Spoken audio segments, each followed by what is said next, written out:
Assalamualaikum warahmatullahi wabarakatuh. Perkenalkan, saya Hairunisa Fatwa dari Prodi Komunikasi dan Penyiaran Islam dengan nomor NIM 01012437. Saya akan membawakan PPT yang berjudul Bolehkah Maula Berkata, Saya dari Nasab Si Fulan. Di slide pertama ada background. Nah, background itu menjelaskan siapa itu Maula. Nah, Maula sendiri adalah seorang mantan budak yang sudah dimerdekakan atau dibebaskan oleh pemiliknya. Setelah dimerdekakan, mereka memiliki status sosial dan hukum yang sama dengan orang yang merdeka. Nah, mereka juga diakui sebagai masyarakat muslim dan mendapat penghormatan sebagai muslim yang merdeka. Contoh mantan maula yang terkenal adalah Bilal bin Rabah, Zaid bin Harithah, dan Salman Al-Farisi yang menjadi sahabat dan pengikut Nabi Muhammad SAW. Ada pernyataan yang mengatakan, bolehkah maula menyatakan nasab dengan bekas pemiliknya? Dalam Islam, maula tidak disarankan menyatakan nasab dengan bekas pemiliknya. Hal ini berdasarkan Al-Quran surah Al-Ahzab surah 5 dan Quran surah Al-Mumtaha ayat 11 serta hadis Nabi Muhammad SAW. Menyatakan nasab dengan bekas pemilik dapat menimbulkan kesalahpahaman tentang status sosial dan mengurangi kesetaraan di hadapan Allah Subhanahu wa taala. Oleh karena itu, maula sebaiknya tidak menyatakan nasab dengan bekas pemiliknya untuk menjaga kesetaraan dan menghormati status mereka. Beberapa sumber yaitu Quran surah Al-Ahzab ayat 5, dan dia menjadikan anak angkat sebagai anak-anak kamu sendiri. Ini adalah ketentuan dari Allah. Sesungguhnya Allah Maha mengetahui, Maha bijaksana. Lalu yang kedua adalah Quran surah Al-Mumtaha ayat 11.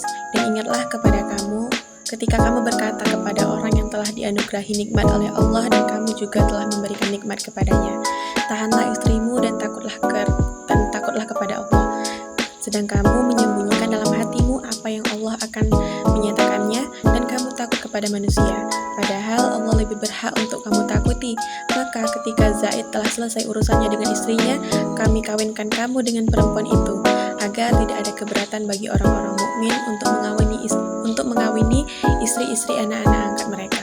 Apabila anak-anak angkat itu telah selesai urusannya dengan mereka dan perintah Allah pasti terlaksana.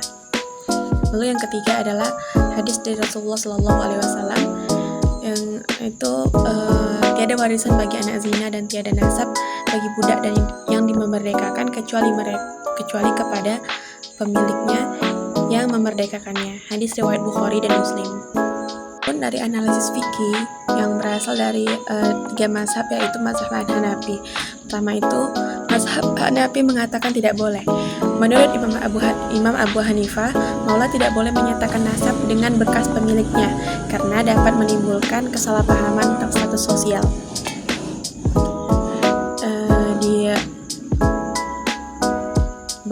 Di buku Al-Hidayah bab keempat halaman 369.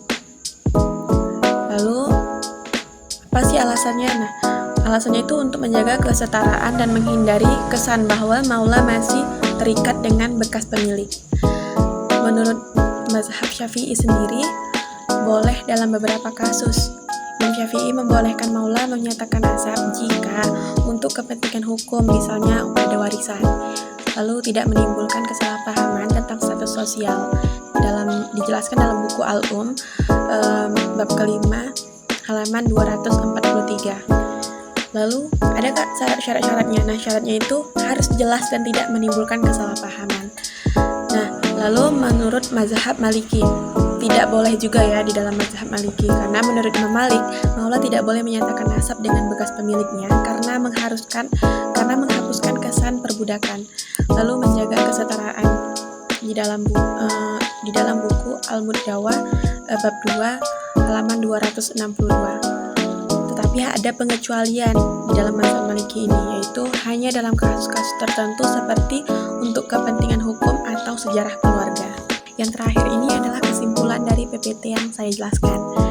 Nah, maula atau mantan budak tidak disarankan untuk menyatakan nasab dengan bekas pemiliknya, karena menurut mazhab Hanafi dan Maliki, hal ini dilarang untuk menjaga kesetaraan dan menghindari kesalahpahaman tentang status sosial. Tapi mazhab Syafi'i memperbolehkan dalam kasus tertentu, seperti kepentingan hukum dan tidak menimbulkan kesalahpahaman. Oleh karena itu, Maullah harus berhati-hati dalam menyatakan nasab dan memprioritaskan kesetaraan serta keadilan sosial. Terima kasih saya ucapkan.